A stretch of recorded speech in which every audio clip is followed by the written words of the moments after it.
kind of laptop is this, Gordon? This, Adam, is the brand new Asus Zenbook S13. Of course, in my hand, it looks like another brushed aluminum laptop, although I do like the circular pattern, pretty nice. You get your Asus logo, but there's something pretty special about this. What's special? And that is this, bam, possibly the smallest body to bezel ratio in the world right now. And you can see just how narrow that bezel is all the way around. Right? I mean, it's just like there's no bezel. It's the next level. But here's the thing that's very interesting though. Other laptops like the XPS 13 that kicked off this whole narrow bezel ultrabook craze, they put the camera down low, first in one corner, then they moved to the middle. The latest generation, it goes up top, right? Asus said, you know what, we know you want your camera, but you want narrow bezel. So they're doing the anti-notch. I've just made that up, and I think it's actually a good description because you think about it. If this were a phone company, they put a stupid notch in here, and you wouldn't be able to see your Excel spreadsheet. They know that does not work for people on the PC.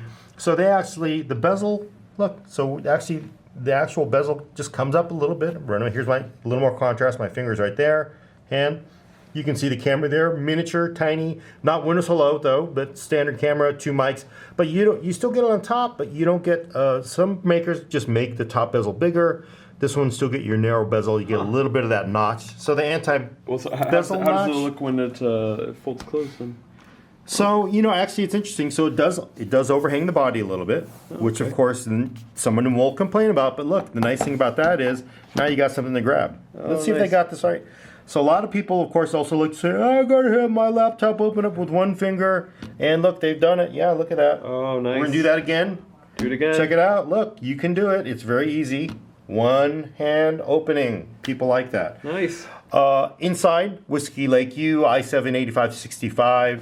Pretty impressive, but also GeForce MX 150, and Asus said it's the 15-watt non-nerf version of the MX 150, not the 10-watt version. Apparently that's floating out there. Nice.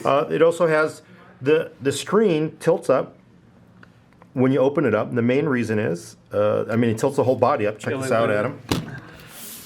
Is the cooling, right? So you've got discrete graphics, you've got a quad-core Whiskey Lake chip in there.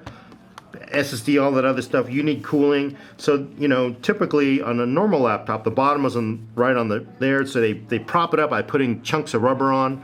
Asus uses the screen to tilt up the entire laptop. That's pretty cool. We're getting decent. The screen angles are pretty decent too. I like ones that go full flat. It's pretty hard to do with it. But that's pretty close. Keep it small.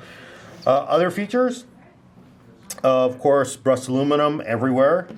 No Windows Hello, but you do get a fingerprint. Nice. Pad reader, these things work great. Standard piano hinge.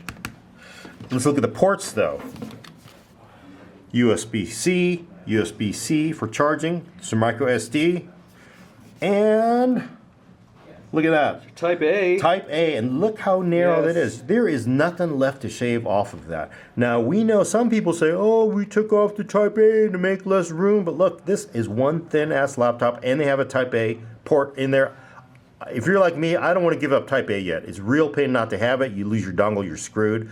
I like having that Type A in there. There's also one controversial decision I got to say in this Zenbook S13.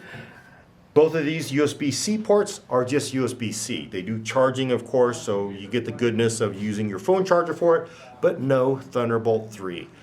Not really clear to me why they're doing that. We do know that Intel said, well, when's this video going to run? We do know that there is a CPU coming out with Thunderbolt 3 built into it. That might be part of it. I'm not really sure, but nice. Yeah. High five for the Type A port. High five for that. Let's look at that again. And so this is the 13-inch version. They also have a 14-inch. Yeah, right? they have the 14. So it's very interesting. This is the older S14. As you can see. So this is the old model, but at least older model we can compare of the S14. This is not the new one they also announced, but you can see the bezel differences. 13.9-inch screen. I know everybody's going to see this and they're going to say, oh, 13.3-inch. But it's actually basically a 14-inch panel in what you would normally get a 13.3 out of.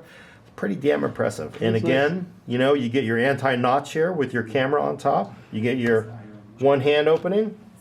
Nice. And you get your Type A.